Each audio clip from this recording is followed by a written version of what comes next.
Hello दोस्तों, नमस्कार। स्वागत है आपका हमारे यूट्यूब चैनल देवभूमि स्टडी पॉइंट में। आप सभी कैसे हैं मित्रों? मैं उम्मीद करता हूं आप सभी स्वस्थ होंगे, मस्त होंगे तथा आपकी स्टडी काफ़ी ज़्यादा अच्छी चल रही होगी मित्रों। साथियों, मैं इससे पहले आपको नेशनल इंटरनेशनल करंट अफेयर का एक पार्ट दे चुका हूं और वो पार्ट मैंने आपको दिया था आपकी कनिष्ठ सहायक परीक्षा से पहले। तो मित्रों, जो आपकी कनिष्ठ सहायक की परीक्षा हुई थी ना, उसमें मेरी उस करंट अफेयर से 2 से 3 प्रश्न डायरेक्ट उठा करके पूछे गए थे। तो आप लोगों से मैं यहाँ उम्मीद करता हूँ कि जो ये वीडियो है, अगर आप लोग अभी इस पर आए हैं तो वीडियो के अंत तक आप लोग बने रहेंगे। सभी 50 प्रश्नों को आप लोग अटेंड करके जाएंगे। मैंने इन 50 प्रश्नों के साथ साथ आपको कुछ एक्स्ट्रा फैक्ट्स भी दिए हुए हैं, जिससे कि आपको जीके जीएस के पोर्शन में थोड़ी सी मदद हो जाएगी मित्रों। तो आप सभी के सभी वीडियो के अंत तक बने रहिएगा साथियों। आपका ज़्यादा समय ना खराब करते हुए वीडियो को प्रारंभ करते हैं, लेकिन एक रिक्वेस्ट है मित्रों आप सभी से कि अगर आप लोग चैनल पर नए आए हैं तो चैनल को जरूर सब्सक्राइब कर लीजिएगा मित्रों, वीडियो को लाइक कर दीजिएगा। प्रारंभ करते हैं मित्रों। 32वें व्यास सम्मान 2022 से किसे सम्मानित किया गया है? तो मित्रों, 32वें व्यास सम्मान 2022 से डॉक्टर ज्ञान चतुर्वेदी जी को सम्मानित किया गया है। अगर पूछा जाए कि उनकी किस रचना के लिए इन्हें इस पुरस्कार से सम्मानित किया गया है, तो पागल खाना उपन्यास के लिए इन्हें व्यास सम्मान 2022 से सम्मानित किया गया है। अगर आपसे पूछा जाए 31वें व्यास सम्मान 2021 से किसे सम्मानित किया गया है, तो मित्रों 31वें व्यास सम्मान 2021 से असगर वजाहत जी को सम्मानित किया गया है, उनकी रचना महाबली के लिए। अगला प्रश्न है हमारा, अंतरराष्ट्रीय धम्म धर्म सम्मेलन के 7वें संस्करण का आयोजन कहाँ किया गया है? तो मित्रों, अंतरराष्ट्रीय धम्म धर्म सम्मेलन के 7वें संस्करण का आयोजन भोपाल में किया गया है। और किसके द्वारा यह आयोजन किया गया है मित्रों? तो राष्ट्रपति द्रौपदी मुर्मू जी के द्वारा किया गया है। बात करें अगर राष्ट्रपति द्रौपदी मुर्मू जी के बारे में, तो देश की पहली आदिवासी महिला राष्ट्रपति हमारी कौन है? तो द्रौपदी मुर्मू जी हैं। इनका संबंध किस जनजाति से है? तो उड़ीसा की संथाल जनजाति से यह संबंधित हैं। आपने इतने तथ्य इनके बारे में ध्यान रखने हैं मित्रों। अगला प्रश्न है हमारा, हाल ही में केंद्र सरकार ने बीएसएफ भर्ती में पूर्व अग्निवीरों को कितने प्रतिशत आरक्षण देने की अधिसूचना जारी की है? तो मित्रों, बीएसएफ भर्ती में ना पूर्व अग्निवीरों को आरक्षण दिया जा रहा है, और यह आरक्षण कितना दिया जा रहा है? तो 10% आरक्षण दिया जा रहा है मित्रों। अगर आपसे पूछेगा बीएसएफ की स्थापना कब हुई थी, यानी बीएसएफ बॉर्डर सिक्योरिटी फोर्स की स्थापना कब हुई थी, तो 1 दिसंबर 1965 को बीएसएफ की स्थापना हुई थी। आपने ध्यान रखना है। अगला प्रश्न है मित्रों हमारा, बजट 2022-23 के अनुसार भारत का आर्थिक विकास दर कितने प्रतिशत होने का अनुमान लगाया गया है? तो मित्रों, बजट 2022-23 के अनुसार भारत का आर्थिक विकास दर 7% होने का अनुमान लगाया गया है। बजट से आपके एग्जाम में प्रश्न बन रहे हैं मित्रों, और आपने इस प्रश्न को भी जरूर ध्यान रखना चाहिए। तथा मित्रों, अगर आपसे पूछा जाए बजट 2022-23 के अनुसार भारत की प्रति व्यक्ति आय कितनी निकल करके आई थी, तो 1.97 लाख प्रति व्यक्ति आय निकल करके हमारी आई थी मित्रों। अगला प्रश्न है हमारा, हाल ही में पहली बार किस बैंक के द्वारा ऑफलाइन डिजिटल भुगतान पायलट परियोजना यानी ऑफलाइन पे को प्रारंभ किया गया है? तो मित्रों, अगर पूछेगा कि ऑफलाइन डिजिटल भुगतान योजना ऑफलाइन पे को किस बैंक ने प्रारंभ किया है, तो एचडीएफसी बैंक के द्वारा ऑफलाइन पे, जो हमारी ऑफलाइन डिजिटल भुगतान पायलट परियोजना है, इसको प्रारंभ किया गया है मित्रों। एचडीएफसी बैंक से मित्रों आपने एक तथ्य और ध्यान रखना है कि इलेक्ट्रॉनिक बैंक गारंटी जारी करने वाला देश का पहला बैंक एचडीएफसी बैंक है। तो मित्रों, दोनों ही तथ्य आपने ध्यान रखने हैं कि ऑफलाइन डिजिटल भुगतान पायलट परियोजना यानी ऑफलाइन पे को प्रारंभ किसने करा है? तो एचडीएफसी बैंक ने करा है, तथा इलेक्ट्रॉनिक बैंक गारंटी जारी करने वाला देश का पहला बैंक भी एचडीएफसी बैंक है। अगला प्रश्न है मित्रों, हाल ही में मुख्यमंत्री एकल महिला स्वरोजगार योजना किस राज्य द्वारा शुरू की गई है? तो मित्रों, उत्तराखंड राज्य सरकार के द्वारा मुख्यमंत्री एकल महिला स्वरोजगार योजना शुरू करी गई है। और इसके तहत क्या है ना मित्रों, कि अगर कोई महिला अपना स्वरोजगार प्रारंभ करेगी तो राज्य सरकार द्वारा उन्हें 50% सब्सिडी दी जाएगी। तो महत्वपूर्ण पहल है मित्रों, आपने जरूर इसे ध्यान रखना चाहिए। आगे बढ़ते हैं मित्रों।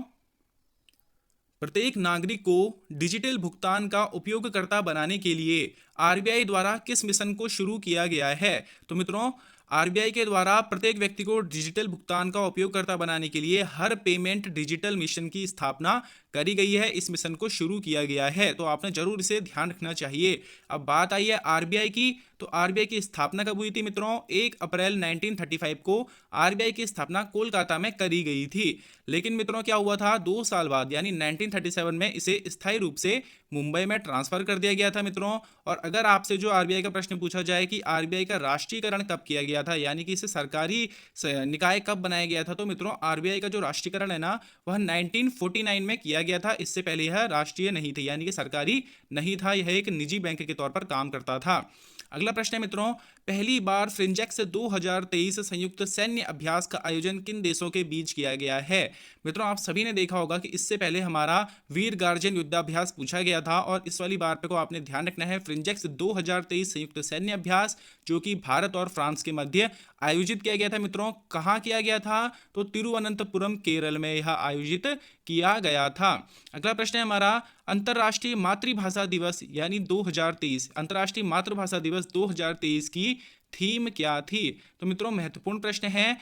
अंतर्राष्ट्रीय मातृभाषा दिवस 2023 की थीम थी हमारी बहुभाषी शिक्षा को बदलने की आवश्यकता। तो मित्रों आपने जरूर इसे ध्यान रखना चाहिए। अगर आपसे पूछा जाए अंतर्राष्ट्रीय मातृभाषा दिवस कब मनाया जाता है, तो मित्रों अंतर्राष्ट्रीय मातृभाषा दिवस 21 फरवरी को मनाया जाता है मित्रों। और ये कब से मनाया जा रहा है? तो 17 नवंबर 1999 से यूनेस्को के द्वारा इस अंतर्राष्ट्रीय मातृभाषा दिवस को मनाने की घोषणा करी गई थी।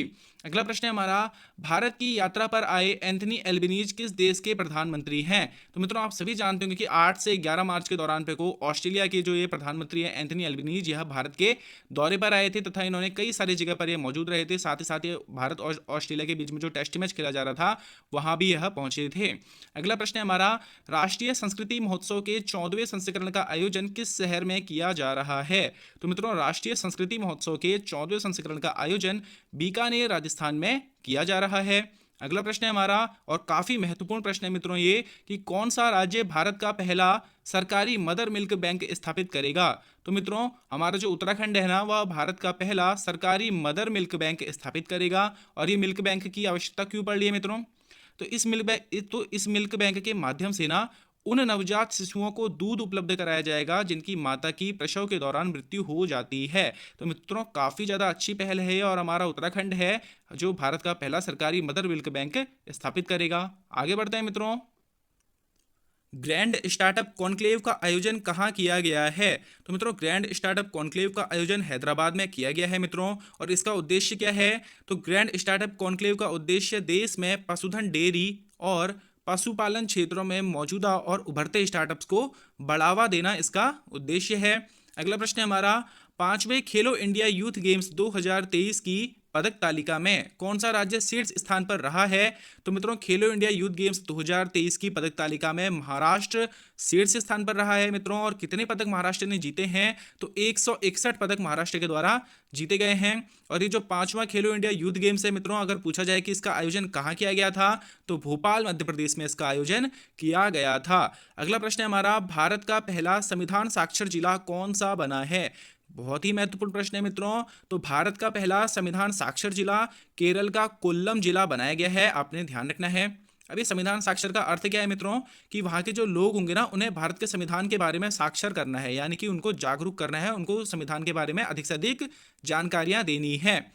अगला प्रश्न है हमारा, आंध्र प्रदेश की राजधानी अमरावती से बदलकर नई राजधानी कहाँ होगी? तो मित्रों आंध्र प्रदेश की अभी राजधानी चेंज हुई है, और उन्होंने अमरावती से अपनी राजधानी बदल करके कहाँ कर दी है? विशाखापत्तनम उन्होंने अपनी नई राजधानी बना दी है मित्रों।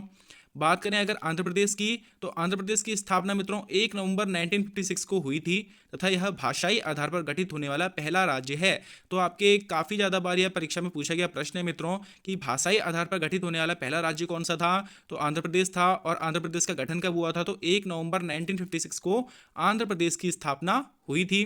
अगला प्रश्न है हमारा, रसायन विज्ञान में नोबेल पुरस्कार 2022 से किसे सम्मानित किया गया है? तो मित्रों 3 लोगों को रसायन विज्ञान में नोबेल पुरस्कार 2022 से सम्मानित किया गया था। ये 3 लोग कौन हैं मित्रों? तो कैरोलिन बर्टोजी व बैरी शार्पलेस, यह दोनों ही अमेरिका के हैं जिन्हें नोबेल पुरस्कार 2022 से सम्मानित किया गया है। तथा के मोर्टन मेल्डल जो कि डेनमार्क के हैं, इन 3 व्यक्तियों को नोबेल पुरस्कार 2022 से सम्मानित किया गया है रसायन विज्ञान के क्षेत्र में। अगर मित्रों आपसे पूछा जाता है कि नोबेल पुरस्कार कितने क्षेत्रों में दिया जाता है, तो मित्रों नोबेल पुरस्कार ना 6 क्षेत्रों में दिया जाता है। ये क्षेत्र कौन कौन से हैं? तो चिकित्सा, भौतिक, रसायन, शांति, अर्थशास्त्र तथा साहित्य। ये 6 क्षेत्र हैं मित्रों जहां पर नोबेल पुरस्कार दिया जाता है। अगला प्रश्न है मित्रों हमारा, 15वें ब्रिक्स शिखर सम्मेलन 2023 में मेजबानी कौन सा देश करेगा? तो मित्रों 15वें ब्रिक्स शिखर सम्मेलन 2023 में मेजबानी दक्षिण अफ्रीका करेगा। देखो मित्रों इसमें मेजबानी मिलती कैसे है, जैसे कि ये जो क्रम है ना ब्रिक्स का लिखा हुआ का, इसी के आधार पर इसमें मेजबानी मिलती है। बी यानी कि सबसे पहले ब्राजील को मिलेगी, फिर उसके बाद रूस को, फिर इंडिया को, फिर चाइना को, फिर साउथ अफ्रीका को। और अभी साउथ अफ्रीका इसकी मेजबानी कर रहा है। 2024 में कौन करेगा मेजबानी? ब्राजील करेगा। तो ऐसे आप लोगों ने ध्यान रखना है कि इसकी मेजबानी कौन कर रहा है वर्तमान में? दक्षिण अफ्रीका कर रहा है 2023 की मेजबानी। और ब्रिक्स के सदस्य देश कौन कौन से हैं? तो आपने ब्रिक्स से ही याद रखना है कि बी से ब्राजील, आर से रूस, आई से इंडिया, सी से चीन तथा एस से साउथ अफ्रीका। अगला प्रश्न है मित्रों, आगे बढ़ते हैं। 100% डिजिटल साक्षरता हासिल करने वाली भारत की पहली ग्राम पंचायत कौन सी बनी है? मित्रों ये ग्राम पंचायतों से ना इस तरीके के प्रश्न काफी ज्यादा पूछे जाते हैं, तो आपने जरूर इसे ध्यान रखना चाहिए कि केरल की पुल्लमपारा ग्राम पंचायत 100% डिजिटल साक्षरता हासिल करने वाली भारत की पहली ग्राम पंचायत बनी है। अगला प्रश्न है हमारा, डिजिटल तरीके को पूरी तरह से अपनाने वाला भारत का पहला केंद्र शासित प्रदेश कौन सा बना है?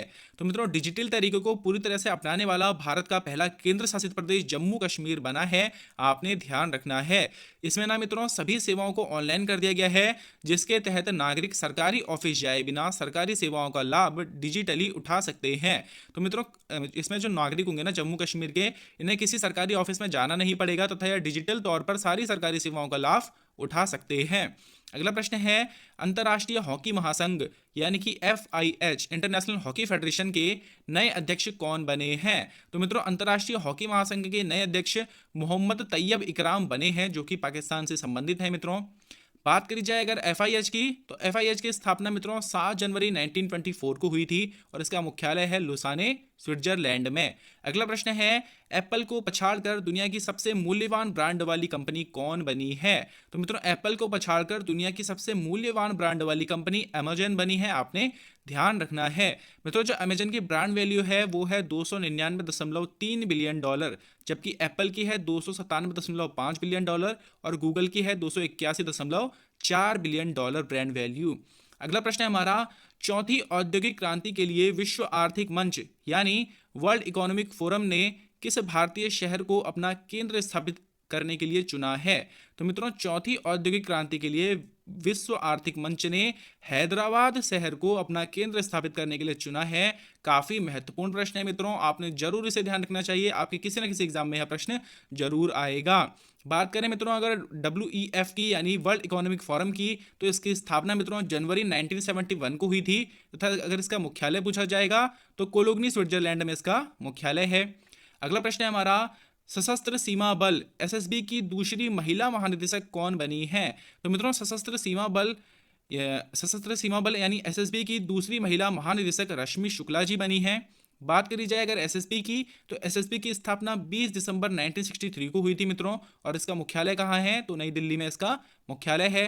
आगे बढ़ते हैं मित्रों, विश्व वन्य जीव दिवस 2023 वर्ल्ड वाइल्ड लाइफ डे 2023 कब मनाया गया है? तो मित्रों विश्व वन्य जीव दिवस आपके फॉरेस्ट गार्ड एग्जाम के लिए ना काफ़ी ज़्यादा महत्वपूर्ण ये प्रश्न है और ये दिवस जो होते हैं ना यह काफ़ी ज़्यादा महत्वपूर्ण है। आप लोगों के 9 अप्रैल से पहले जनवरी, फरवरी और मार्च में जितने भी महत्वपूर्ण दिवस हैं वो आप उन सभी को जरूर ध्यान रख करके जाइएगा, उनसे प्रश्न पूछे जा रहे हैं। तो मित्रों विश्व वन्य जीव दिवस हमारा 3 मार्च को बनाया गया है और अगर पूछा जाएगा कि ये क्यों बनाया जाता है, तो वन्य जीवों के प्रति जागरूकता फैलाने के लिए हर साल 3 मार्च को वन्य जीव दिवस के रूप में मनाया जाता है। मित्रों पहली बार ये कब मनाया गया था? तो पहली बार ये 3 मार्च 2014 को बनाया गया था मित्रों। और इस बार के जो विश्व वन्यजीव दिवस है इसकी थीम क्या रही? तो partnership for wild life conservation इसकी थीम रही थी। आपने इतने तथ्य विश्व वन्यजीव दिवस से ध्यान रखने हैं। अगला प्रश्न है हमारा, राष्ट्रीय सुरक्षा दिवस 2023 नेशनल सेफ्टी डे 2023 कब मनाया गया है? तो मित्रों 4 मार्च को राष्ट्रीय सुरक्षा दिवस का मनाया गया था हमारा। और इस बार राष्ट्रीय सुरक्षा दिवस की थीम क्या थी? तो और एम जीरो हार्म इस बार राष्ट्रीय सुरक्षा दिवस की थीम थी मित्रों। अगला प्रश्न है हमारा, राष्ट्रपति भवन जो कि दिल्ली में मौजूद है मित्रों, इसमें बने ऐतिहासिक मुगल गार्डन का नाम बदलकर नया नाम क्या कर दिया गया है? तो मित्रों राष्ट्रपति भवन जो कि दिल्ली में मौजूद है इसमें एक मुगल गार्डन था जिसका नाम बदल करके क्या रख दिया है मित्रों? अमृत उद्यान यानी अमृत गार्डन इसका नाम रख दिया गया है। अगला प्रश्न है हमारा, भारत की पहली हाइड्रोजन ट्रेन वंदे मेट्रो कब तक शुरू की जाएगी? तो मित्रों, भारत की पहली हाइड्रोजन ट्रेन कौन सी, सबसे पहले आपने ध्यान रखना है कि वंदे मेट्रो भारत की पहली हाइड्रोजन ट्रेन होगी और ये दिसंबर 2023 तक शुरू कर दी जाएगी। और ये कहां से कहां तक चलेगी मित्रों? तो पहली हाइड्रोजन ट्रेन कालका से शिमला सर्किट पर चलेगी, आपने ध्यान रखना है। अगला प्रश्न है, प्रधानमंत्री नरेंद्र मोदी जी ने एशिया की सबसे बड़ी हेलीकॉप्टर फैक्ट्री का उद्घाटन कहां किया है? काफी महत्वपूर्ण प्रश्न है मित्रों। तो प्रधानमंत्री नरेंद्र मोदी जी के द्वारा एशिया की सबसे बड़ी हेलीकॉप्टर फैक्ट्री का उद्घाटन तुमकुरू कर्नाटक में किया गया है, आपने ध्यान रखना है। अगला प्रश्न है, संयुक्त राष्ट्र की 27वीं जलवायु परिवर्तन बैठक 2022 यानी COP27 की मेजबानी किस शहर ने की है? तो मित्रों, COP27 की मेजबानी शर्म अल शेख, जो कि मिस्र का एक शहर है, इस शहर ने COP27 की मेजबानी करी है मित्रों। और मित्रों, इसमें क्या एक नई चीज देखने के लिए आई है कि इस सम्मेलन में जलवायु आपदाओं से पीड़ित देशों को ना धन उपलब्ध कराने के लिए ग्लोबल शील्ड योजना शुरू करी गई है। तो मित्रों, पूछा जा सकता है कि COP27 की बैठक में जलवायु आपदाओं से पीड़ित देशों को धन उपलब्ध कराने के लिए कौन सी योजना शुरू करी गई है? तो ग्लोबल शील्ड योजना शुरू करी गई है। अगला प्रश्न है हमारा, ऑक्सफोर्ड डिक्शनरी में वर्ष 2022 के लिए किस शब्द को वर्ड ऑफ द ईयर घोषित किया है? तो मित्रों, ऑक्सफोर्ड डिक्शनरी ने ना वर्ष 2022 के लिए गोबलिन मोड इस शब्द को वर्ड ऑफ द ईयर घोषित किया है, आपने ध्यान रखना है। अगला प्रश्न है हमारा, ग्लोबल फायर पावर इंडेक्स 2023 में भारत किस स्थान पर रहा है? तो मित्रों, ग्लोबल फायर पावर इंडेक्स 2023 में भारत चौथे स्थान पर रहा है। बात करी जाए पहले, दूसरे और तीसरे स्थान की, तो अमेरिका, रूस तथा चीन first, second and third position पर थे, जबकि चौथे नंबर पर हमारा भारत था। मित्रों, ये ग्लोबल फायर पावर इंडेक्स है क्या? तो ग्लोबल फायर पावर जो है ना, ये सेना की संख्या, राष्ट्रीय संसाधन, वित्तीय स्थिति, लॉजिस्टिक और भौगोलिक पैमाने के आधार पर देशों को रैंक करता है और इसी रैंक में भारत को चौथी रैंक प्राप्त हुई है। आपने इतने तथ्य यहां से ध्यान रखने हैं। आगे बढ़ते हैं मित्रों, भारत के नए चुनाव आयुक्त इलेक्शन कमिश्नर कौन बने हैं? तो मित्रों, भारत के नए चुनाव आयुक्त अरुण गोयल जी को बनाया गया है। बात करी जाए अगर चुनाव आयोग की, तो चुनाव आयोग की स्थापना मित्रों 25 जनवरी 1950 को हुई थी। इसका मुख्यालय कहाँ है? तो मुख्यालय इसका नई दिल्ली में मौजूद है। तथा बात करी जाए अगर भारत के मुख्य चुनाव आयुक्त वर्तमान में कौन है, तो मित्रों राजीव कुमार भारत के मुख्य चुनाव आयुक्त हैं। अगला प्रश्न है हमारा, किस राज्य सरकार ने वर्ष 2025 तक भारत का पहला हरित राज्य बनने का लक्ष्य रखा है? तो मित्रों, 2025 तक भारत का पहला हरित राज्य बनने का लक्ष्य हिमाचल प्रदेश के द्वारा रखा गया है। आपने उत्तराखंड से ध्यान रखना है मित्रों कि वर्ष 2025 तक उत्तराखंड ने देवभूमि ड्रग्स फ्री का लक्ष्य रखा हुआ है कि जितने भी देवभूमि के लोग हैं, जितने भी युवा हैं, उनको नशा मुक्त करने का लक्ष्य 2025 तक उत्तराखंड के द्वारा भी रखा गया है। अगला प्रश्न है, भारतीय राष्ट्रीय राजमार्ग प्राधिकरण NHAI के नए अध्यक्ष कौन बने हैं? तो मित्रों, भारतीय राष्ट्रीय राजमार्ग प्राधिकरण के नए अध्यक्ष संतोष कुमार यादव जी बनाए गए हैं। बात करी जाए अगर NHAI की, तो इसका गठन 1988 में हुआ था मित्रों, तथा इसका मुख्यालय कहाँ है? तो नई दिल्ली में इसका मुख्यालय स्थित है। अगला प्रश्न है, केंद्रीय बजट 2023-24 के अनुसार व्यक्तिगत करदाताओं के लिए छूट की सीमा 5 लाख रुपए से बढ़ाकर कितने रुपए प्रति वर्ष कर दी गई है? तो मित्रों, केंद्रीय बजट 2023-24 के अनुसार ना व्यक्तिगत करदाताओं के लिए छूट की सीमा 5 लाख रुपए से बढ़ाकर 7 लाख रुपए कर दी गई है। अगला प्रश्न हमारा, नीति आयोग के नए CEO कौन बने हैं? तो मित्रों, नीति आयोग के नए CEO BVR सुब्रमण्यम जी को बनाया गया है। बात करें अगर नीति की फुल फॉर्म की, तो national institution for transforming India नीति की फुल फॉर्म है मित्रों। बात करी जाए नीति आयोग की स्थापना की, तो 1 जनवरी 2015 को योजना आयोग के स्थान पर नीति आयोग का गठन हुआ था मित्रों। नीति आयोग के अध्यक्ष कौन होते हैं? तो प्रधानमंत्री नीति आयोग के अध्यक्ष होते हैं तथा वर्तमान में नरेंद्र मोदी जी नीति आयोग के अध्यक्ष हैं तथा इसके उपाध्यक्ष सुमन के बैरी जी हैं। अगला प्रश्न है, वीडियो स्ट्रीमिंग प्लेटफॉर्म यूट्यूब के नए CEO कौन बने हैं? तो मित्रों, वीडियो स्ट्रीमिंग प्लेटफॉर्म यूट्यूब के नए CEO नील मोहन जी बनाए गए हैं।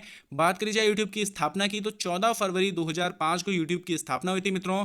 इसका मुख्यालय कहाँ मौजूद है? तो कैलिफोर्निया USA में इसका मुख्यालय स्थित है तथा इसके संस्थापक कौन थे? तो चाड हर्ले, स्टीव चैन और जावेद करीम यूट्यूब के संस्थापक थे। आगे बढ़ते हैं मित्रों, विश्व खुशहाली सूचकांक 2023 में कौन सा देश लगातार 5वें वर्ष शीर्ष स्थान पर रहा है? तो मित्रों, ये रिकॉर्ड रहा है फिनलैंड का कि 5 साल लगातार विश्व खुशहाली सूचकांक में टॉप पर रहा है। तो आपने इस प्रश्न को जरूर ध्यान रखना चाहिए। बात करी जाए 2023 की विश्व खुशहाली सूचकांक में भारत का स्थान क्या रहा था? तो 136वां स्थान रहा है मित्रों, तथा इस सूचकांक में सबसे आखिरी स्थान पर अफगानिस्तान रहा है। आप सभी जानते होंगे वहां पर अभी कुछ दिक्कतें चल रही थी अंदरूनी, तो इस वजह से अफगानिस्तान का इसमें सबसे अंतिम स्थान आया है। अगला प्रश्न है, विश्व हिंदी सम्मेलन 2023 की मेजबानी किस देश ने की है? तो मित्रों काफी महत्वपूर्ण प्रश्न है ये। तो विश्व हिंदी सम्मेलन 2023 की मेजबानी फिजी के द्वारा करी गई है। और ये जो सम्मेलन था किस नंबर का था मित्रों? तो 12वां विश्व हिंदी सम्मेलन था ये। इस विश्व हिंदी सम्मेलन की थीम क्या थी मित्रों? तो traditional knowledge to artificial intelligence इसकी थीम थी मित्रों, जिसका हिंदी अर्थ होता है पारंपरिक ज्ञान से कृत्रिम मेधा तक। अगला प्रश्न है, द्विवार्षिक प्रशिक्षण अभ्यास डस्टलिक 2023 भारत और किस देश की सेना के बीच शुरू हुआ है? तो मित्रों द्विवार्षिक प्रशिक्षण अभ्यास डस्टलिक 2023 भारत और उज्बेकिस्तान की सेना के बीच प्रारंभ हुआ है। और इसका आयोजन स्थान क्या है मित्रों? तो पिथौरागढ़, उत्तराखंड के पिथौरागढ़ में यह युद्धाभ्यास किया जा रहा है। आपके लिए काफी ज्यादा महत्वपूर्ण बन जाता है। अगला प्रश्न है, निम्न और मध्यम वर्ग की गरीब महिलाओं के लिए लाडली बहना योजना को किस राज्य सरकार ने शुरू किया है? तो मित्रों मध्य प्रदेश सरकार के द्वारा लाडली बहना योजना को प्रारंभ किया गया है मित्रों। और इस योजना के माध्यम से मध्य प्रदेश की गरीब और मध्यम वर्गीय परिवारों की बहनों को 1,000 रुपए प्रतिमाह दिए जाएंगे। अगला प्रश्न है, अंतर्राष्ट्रीय बौद्धिक संपदा सूचकांक 2023 में भारत किस स्थान पर रहा है? तो मित्रों अंतर्राष्ट्रीय बौद्धिक संपदा सूचकांक 2023 में भारत 42वें स्थान पर रहा है, जबकि इस सूचकांक में पहले स्थान पर अमेरिका रहा है मित्रों। अगला प्रश्न है, यूनेस्को शांति पुरस्कार 2022 से किसे सम्मानित किया गया है? तो मित्रों पूर्व जर्मन चांसलर एंजेला मर्केल को यूनेस्को शांति पुरस्कार 2022 से सम्मानित किया गया है। अगला प्रश्न है, पुणे डिजिटल बैंकिंग वाला भारत का पहला राज्य कौन सा बना है? तो मित्रों पूरा डिजिटल बैंकिंग वाला होगा मित्रों, ये पूरा डिजिटल बैंकिंग वाला भारत का पहला राज्य केरल बना है, आपने ध्यान रखना है। अगला प्रश्न है, tennis tournament Australian open 2023 grand slam में पुरुष एकल का खिताब किसने जीता है? तो मित्रों ऑस्ट्रेलियन ओपन जो हुआ था 2023 का, इसके ग्रैंड स्लैम में पुरुष एकल का खिताब नोवाक जोकोविच के द्वारा जीता गया है मित्रों, जो कि सर्बिया देश के हैं। अगर बात करी जाए ऑस्ट्रेलियन ओपन 2023 में महिला एकल का खिताब किसने जीता है? तो एरिना सबलेंका ने यह खिताब जीता है मित्रों, जो कि बेलारूस से संबंधित हैं। आगे बढ़ते हैं मित्रों, राष्ट्रपति द्रौपदी मुर्मू ने किस राज्य के राजभवन में संविधान पार्क का उद्घाटन किया है? तो मित्रों राष्ट्रपति द्रौपदी मुर्मू जी के द्वारा जयपुर राजस्थान में संविधान पार्क का उद्घाटन किया गया है। अगला प्रश्न हमारा, दुनिया के सबसे बड़े hockey stadium Birsa Munda stadium का उद्घाटन कहाँ हुआ है? तो मित्रों दुनिया के सबसे बड़े hockey stadium Birsa Munda stadium का उद्घाटन राउरकेला उड़ीसा में किया गया है मित्रों। और अगर आपसे पूछा जाए कि हॉकी विश्व कप 2023 का आयोजन कहाँ किया गया था, तो हॉकी विश्व कप 2023 का आयोजन भी राउरकेला उड़ीसा में किया गया था, जिसमें जर्मनी विजयी रहा था। अगला प्रश्न है हमारा, 100 से ज्यादा चीतों के हस्तांतरण के लिए भारत ने किस देश के साथ समझौता ज्ञापन पर हस्ताक्षर किए हैं? तो मित्रों 100 से ज्यादा चीतों के हस्तांतरण के लिए भारत ने साउथ अफ्रीका देश के साथ समझौता ज्ञापन पर हस्ताक्षर किए हैं। और इसी समझौते के तहत फरवरी 2023 में 12 चीतों का एक प्रारंभिक जत्था दक्षिण अफ्रीका से भारत लाया गया है और इन्हें कूनो राष्ट्रीय उद्यान में रखा गया है। कूनो राष्ट्रीय उद्यान मित्रों महत्वपूर्ण हो जाता है, आपने जरूर इसे ध्यान रखना चाहिए। अगला प्रश्न है, अत्याधुनिक तकनीक पर आधारित भारत की सबसे तेज भुगतान ऐप को किस नाम से लॉन्च किया गया है? तो मित्रों ये जो ऐप है ना पेरूप, ये जो पेरूप ऐप है, यह कहा जा रहा है कि भारत की सबसे तेज भुगतान करने वाली ऐप होगी, तो आपने जरूर इसे ध्यान रखना है। साथ ही साथ में आपने ध्यान रखना है कि भारत का जो यूपीआई है वह बाहर विदेश में लॉन्च हुआ है मित्रों, और कहाँ लॉन्च हुआ है? तो वह सिंगापुर में लॉन्च हुआ है। एक इस प्रश्न को भी आपने जरूर ध्यान रखना है। तो मित्रों मैं उम्मीद करता हूं आपको ये 50 प्रश्न काफी ज्यादा समझ में आए होंगे, अच्छे लगे होंगे तथा मित्रों आपके आगामी एग्जाम में इन प्रश्नों के बनने की पूरी संभावना है। तो आप सभी 1 से 2 बार इस वीडियो को देख लेते हैं तो आपको ये सभी प्रश्न बेहतरीन तरीके से याद हो जाएंगे मित्रों। मैं उम्मीद करता हूं आपको ये क्लास काफी ज्यादा पसंद आई होगी, मेरी मेहनत अच्छी लगी होगी मित्रों। तो आप सभी चैनल को जरूर सब्सक्राइब कर लीजिएगा, वीडियो को लाइक कर दीजिएगा। आपको आपके आगामी एग्जाम के लिए बधाइयां देते हुए मैं अपनी वाणी को विराम देता हूं। धन्यवाद।